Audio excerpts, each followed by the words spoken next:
Welcome back to Schools Not Out, the Caribbean Studies, the Cape Caribbean Studies version. All right, so now I am going to allow you to look at a video and then you are going to determine from that video the challenges that some Caribbean countries face as it relates to development.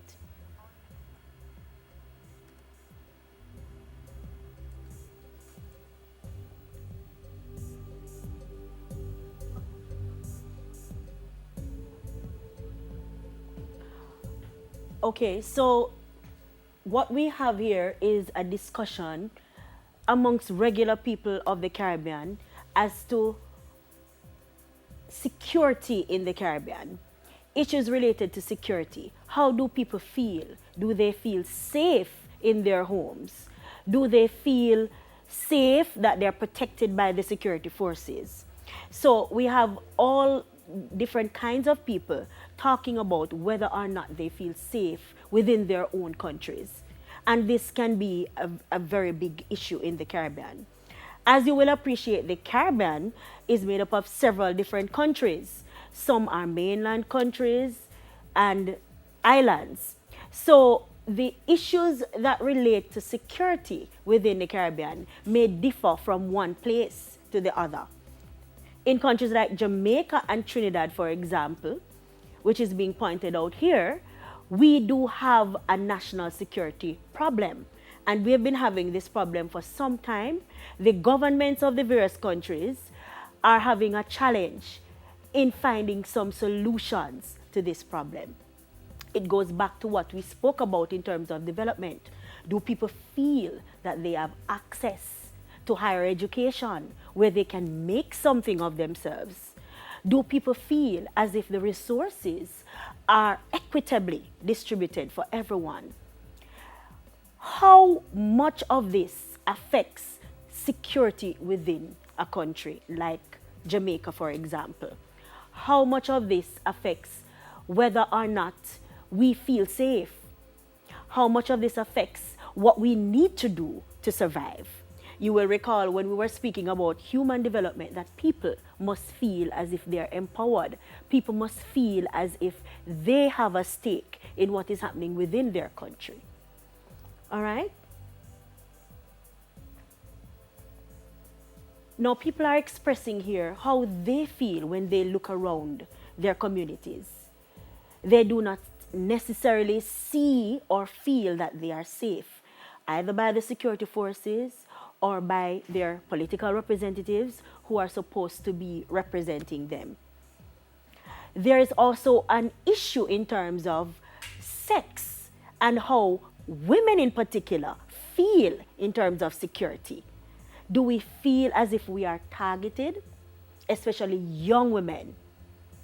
Are we protected by the society? Do the laws of our countries protect us? These are the questions that are being asked.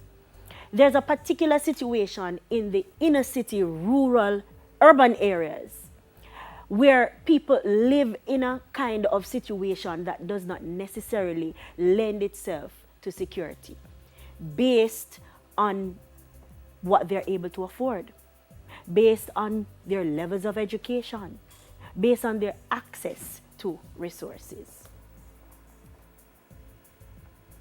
So, were you able to identify the major challenge in the video so far? Okay, you guessed it. The major challenge identified in this video is crime. And it is indeed a major challenge in countries like Jamaica and Trinidad and Tobago. But how does crime really affect development? What is the link that is there? There are several things. For example, lower levels of productivity, strain on the healthcare system.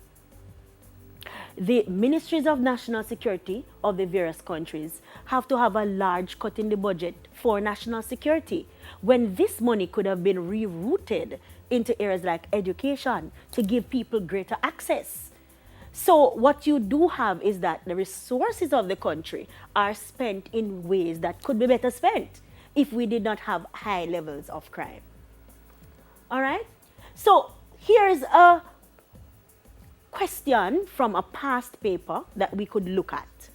For a named Caribbean country, discuss what are the main challenges to its development. And it would be useful if you do not choose Jamaica.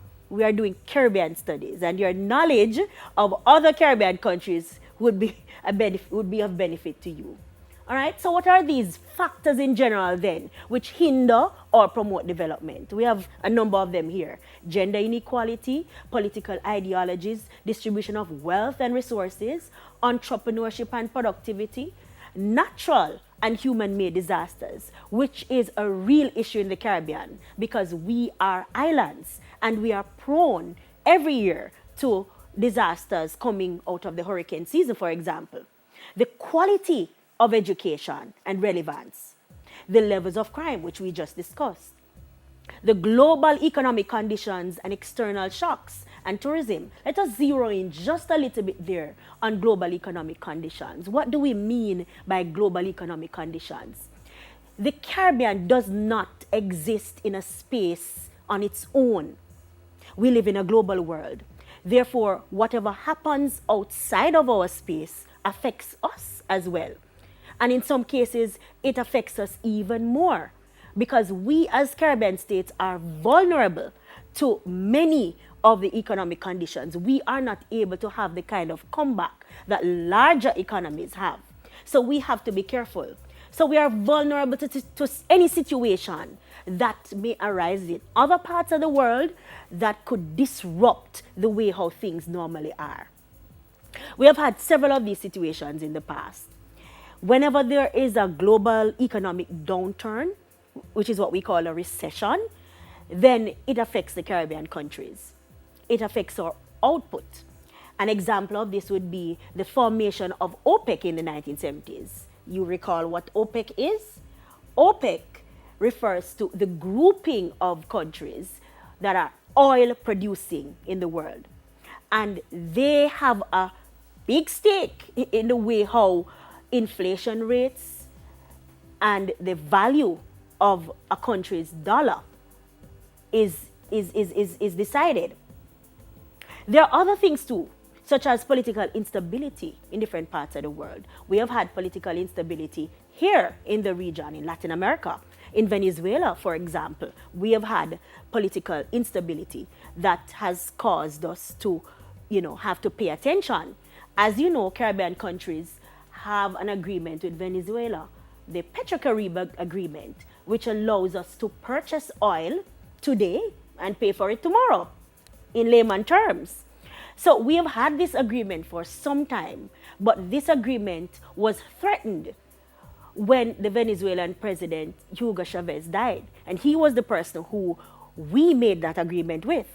So since then, this country has had political instability, and this has affected the way how we do business. And it has, in fact, affected oil prices throughout the Caribbean. There are other kinds of political instability in other parts of the world that was close to home. How about the invasion of Iraq in 2004 by the United States? What happened here was a ripple effect. Several countries became involved in this situation, countries that we do business with, countries that we trade with. The European Union, for example, had a big stake in what happened here, and we have trading with the European Union. So these kinds of conditions affect what happens to us in the Caribbean and our development. Global recession. In 2008, the entire world was affected by a global recession, and that also affected us in the Caribbean. Now we turn to something that is very, very controversial as a factor that either hinders or promotes, you decide, development in the Caribbean, and that is tourism. It should be perhaps obvious. Tourism in the Caribbean is very, very important. In fact, we do not survive without tourism in the Caribbean.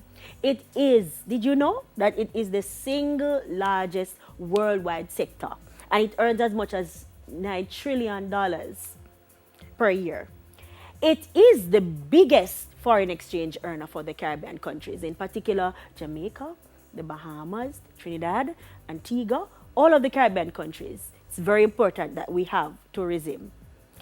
We have other kinds of industries: sugar, bananas, oil in Trinidad, and several other kinds of industries. Remittances also help us quite a bit in the Caribbean. But tourism, we depend on tourism. So the question is, as a citizen of a Caribbean country, can you determine one challenge that your country faces in regards to the sector? If it brings in so much money for the Caribbean and we are so dependent on it, how then can it pose a challenge? It poses a challenge in the first place because we are too dependent on tourism. And we have not yet found a way to diversify our economies in such a way that we are not as dependent. So when anything happens, then we feel it in the Caribbean. Take, for example, there is an external shock right now that is a challenge to tourism. Can you guess what that is? Yes, we all have guessed it. The COVID-19 situation. It has posed a serious challenge to tourism. And if you have been following the news, if you have been paying attention, you would realize that our cruise system has really been, affected. Because of it, we are also having less visitors to the island because of it. People are quarantined, they have to stay in, they are not able to interact and to visit the different sites like the Duns River and Mystic Mountain and those kinds of things. So what are we having as a country? Less money is coming into the country. Well needed foreign exchange we're losing because of this external shock. And this is what makes us susceptible in the Caribbean. There are other issues too, other challenges with tourism. For example, there's a high degree of foreign ownership resulting in some repatriation of the profits. So some of the all-inclusive fixtures are not necessarily owned by us in Jamaica. They are owned by foreign entities, and some of the profits are repatriated. This sector is also exploitative by nature, and it is very dependent, and it erodes our environment. Beach erosion, destruction of coral reefs, all of these are things that we face as challenges to tourism. There is still too much reliance on the all-inclusive brand. We need to diversify, we need to branch out into heritage tourism, into sport tourism, and many different kinds of tourism that are available. Community tourism, for example, is a good way to branch out for Caribbean people. So, what do we need to do as Caribbean people? We need to pay attention and diversify our economies so that we are better able to manage these external shocks. So that when things like this happen, that we don't have any kind of control over, we are better able to manage ourselves. We are still able to provide for our people in the country, and we are able to live and develop. All right? So those are the challenges to tourism. When we come back from the break, which we're going on now, we are going to go into looking at a past paper challenge. See you after this break. School's still not out.